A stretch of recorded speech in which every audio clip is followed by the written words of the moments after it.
Alright, now that the dye is all nicely dried, it's time to mark my stitch holes. First thing I gotta do is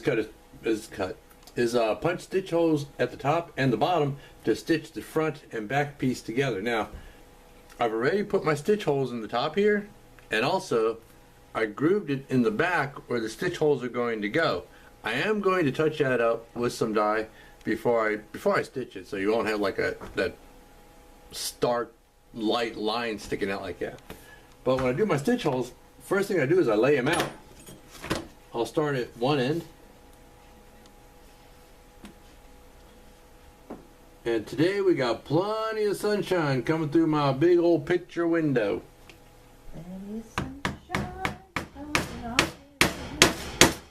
I'll punch that through.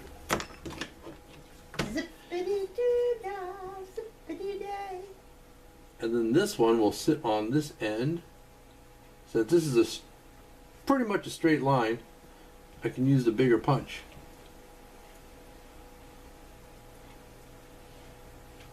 But I'm not going to punch them through, I just want to mark it, so I lightly tap it. Well, I'll tap it a little harder than that. There we go. And then just do that along my pre-marked stitch line. And what that'll do is it'll show me where the stitches are going to lay.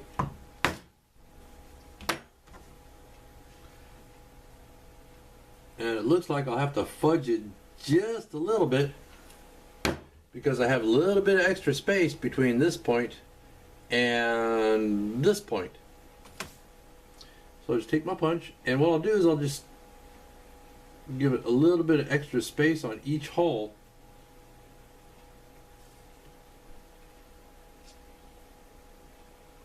Stretch it just a teeny tiny little bit, and then punch it on through.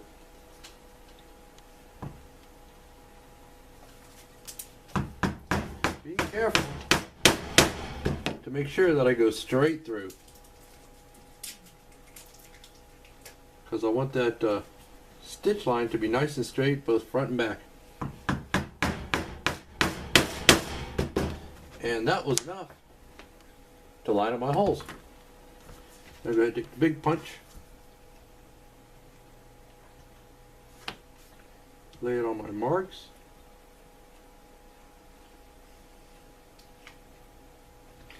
and pound it on through.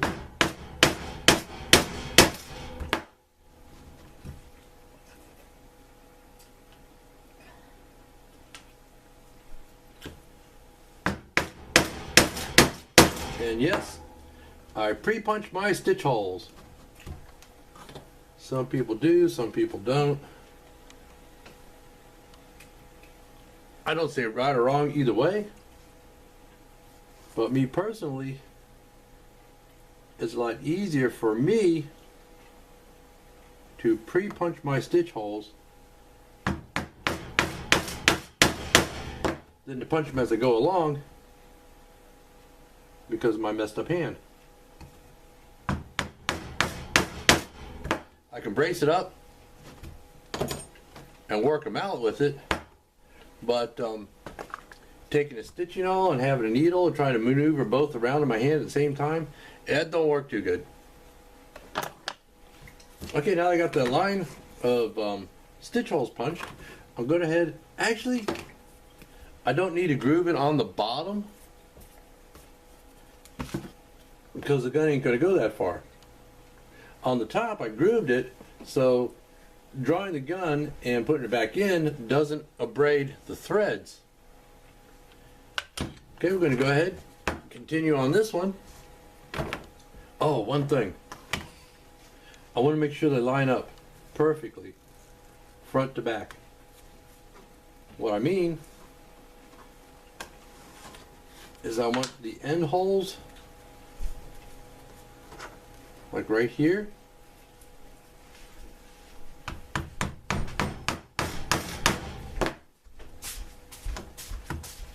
to line up on both the back piece and the front piece. because oh, that's real good.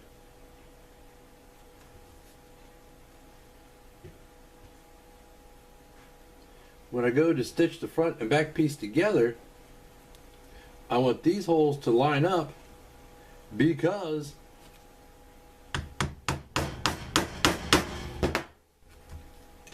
the stitching that's going to hold these two pieces together are going to start at these end holes.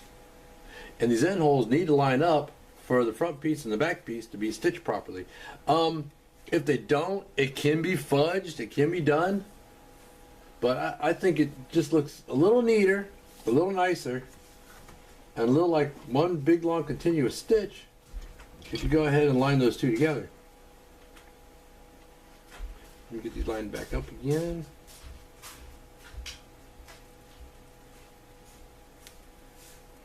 And I'll do it at the bottom here.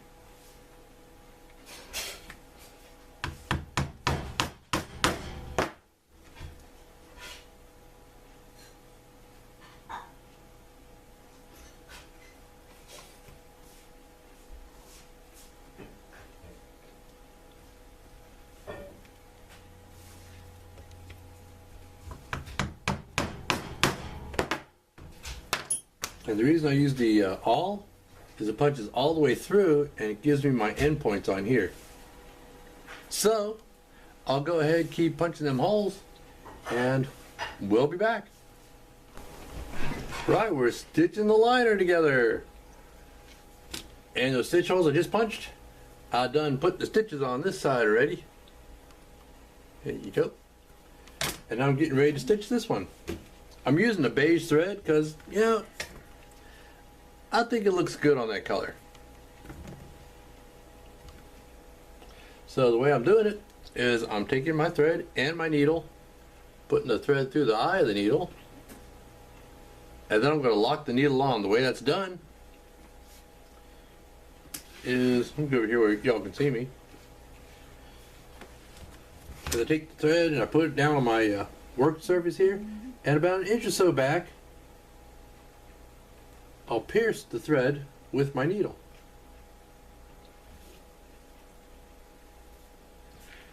And then pull it through like that. So I'll take it, I'll pull this side.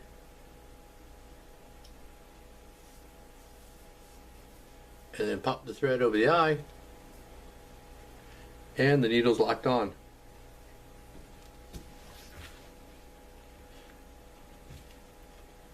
I already have this one done. Okay, let's bring this over. Yep, I just use a clamp, nothing fancy. Just one of these squeeze grip clamp things. I was too far over. There we go. Start my first hole, put my needle through, and even up my threads. How much thread do I use? I generally just use about what looks about right. Go in the hole, and my next needle goes over top of the thread. Give that a little tug to make sure I didn't pierce it. The thread, that is. Pull it on through and give it a little bit of a snug, and that's it. You don't have to strangle it.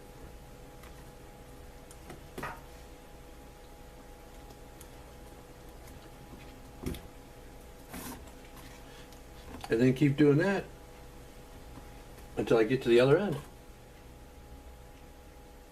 And once I get there, we'll go ahead and do our back stitch. And that particular line of stitching, that'll be done. I see people using leather wraps on their fingers and wearing leather gloves and stuff. I just don't find all that's necessary because a couple of things. You don't really want to pull it that hard and strangle it to the point where you're going to cut into your fingers. That's pulling the thread too hard. And if you just keep stitching without putting stuff on your fingers or your thumbs or, you know, whatever, you get a callus, and it protects your fingers from abrading on the stitches, on the thread. That, and I can really get a feel of how tight I'm pulling it.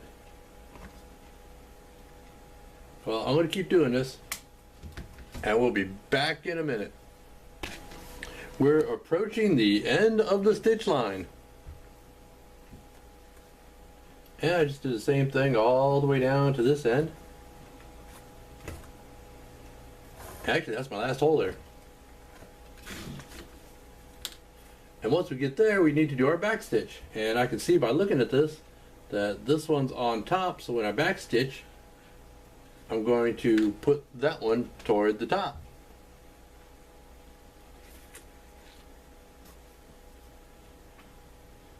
Which means the second one will go toward the bottom.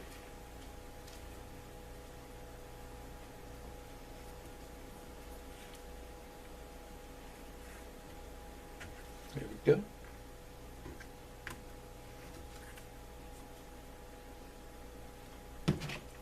Oopsie. Keep these handy for just such an occasion.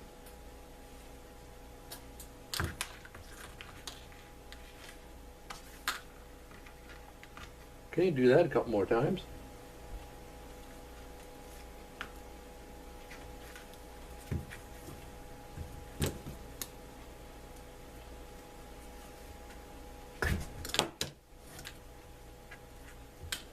And then this one toward the bottom.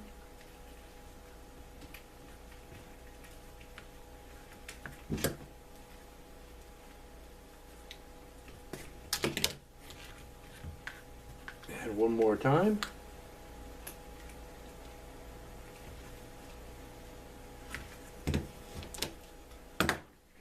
That locks the stitch in place. That, along with what I'm going to do next, as soon as I get my back stitching done.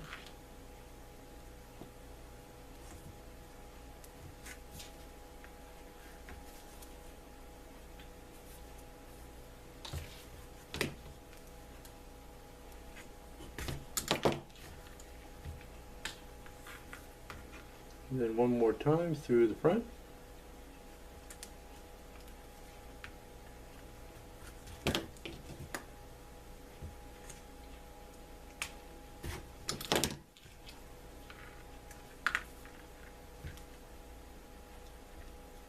Snug it down and cut it off. Ow. Now when I cut them off, I leave just about that much.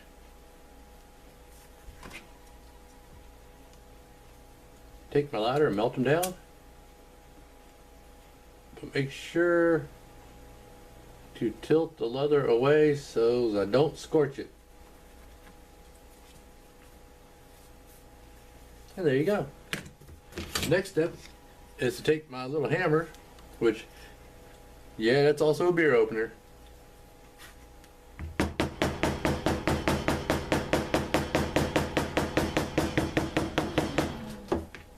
And by doing that, what it does is it closes those holes that I've punched so they grip the thread, and it flattens it down and just kind of helps to show that little angle I put on them. And also, they fit into the groove in the back. And like I said before, that's to keep from abrading the gun when you pull it out and put it back into the holster. Well, I'm going to go ahead and do this bottom line, and then we're going to work on burnishing these edges, put a top coat on the inside, and that'll be it for now. It just needs to sit and dry before the next step, which is going to be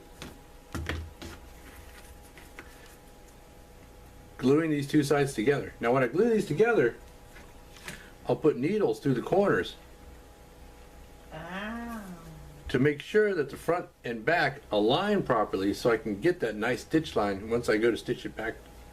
Once I go to stitch the two pieces together. All right. See you soon.